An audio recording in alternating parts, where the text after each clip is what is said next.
Hello అండి, అందరికీ నమస్కారం. వెల్కమ్ బ్యాక్ టు అమ్మమ్మ రుచులు. బ్రేక్ఫాస్ట్ కంప్లీట్గా ఉండాలి అంటుంటాం కదా, కానీ ఇడ్లీ దోశ చేసినప్పుడు ఈ వెజిటేబుల్స్ అన్నీ ఇంక్లూడ్ కావు. ఆ రకంగా చూస్తే మిల్లెట్స్తో అన్ని కూరగాయలు కవర్ అయ్యేలాగా ఇలా మిల్లెట్స్ వెజిటేబుల్ పులావ్ చేసుకుందాం. అది ఎలా చేసుకోవాలో చూద్దాం.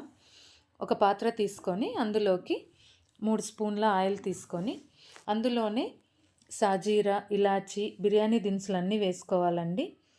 అది వేసుకున్న తర్వాత అందులోనే కరివేపాకు, పచ్చిమిర్చి, ఎర్రగడ్డ కట్ చేసుకున్నవి వేసుకొని ఎర్రగడ్డ బాగా మెత్తబడిన తర్వాత అందులోనే అల్లం వెల్లుల్లి పేస్ట్ కూడా వేసుకోవాలి. అల్లం వెల్లుల్లి పేస్టు పచ్చివాసన పోయిన తర్వాత కూరగాయలు వేసుకోవాలి. నేను ఇక్కడైతే క్యారెట్, బీన్స్, బఠానీ, పొటాటో తీసుకున్నాను. ఇప్పుడు సీజన్ బఠానీ కాబట్టి చాలా బఠానీ వేసానండి. కూరగాయలన్నీ తొందరగా మగ్గడానికి ఉప్పు తీసుకున్నాను. ఉప్పు వేసిన తర్వాత బాగా కలుపుకొని మూత పెట్టి కొంతసేపు అలానే ఉంచుకోవాలి.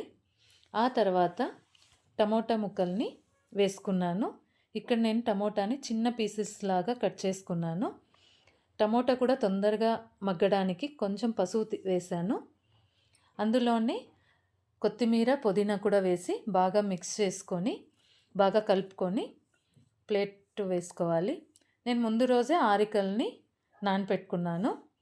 ఇందులోనే మసాలాలను కూడా వేసుకున్నానండి. కారం, ధనియా పౌడర్, జీరా పౌడర్, గరం మసాలా వేసుకున్నాను. అది వేసిన తర్వాత బాగా కలుపుకొని నూనె బయటకు వచ్చేదాకా ఉడికించుకోవాలి. దాని తర్వాత ఎసురు వేసుకొని ఆరికలు వేసుకొని బాగా ఉడకపెట్టుకోవాలి. అందులోనే బాగా మిక్స్ చేసుకోవాలి. మధ్య మధ్యలో కలిపెడుతూ ఉండాలండి, లేదంటే అడుగంటేస్తుంది. ఒక 10 నిమిషాల తర్వాత చూస్తే కొంచెం వాటర్ ఉంది. ఇది అవ్వడానికి ఇంకో 2 మినిట్స్ పడుతుంది. అంతలోగా నేను ఆరికల అంబలి తాగానండి. తర్వాత చూస్తే మన మిల్లెట్స్ పులావ్ రెడీ. సర్వ్ చేసుకొని కొబ్బరి చట్నీలో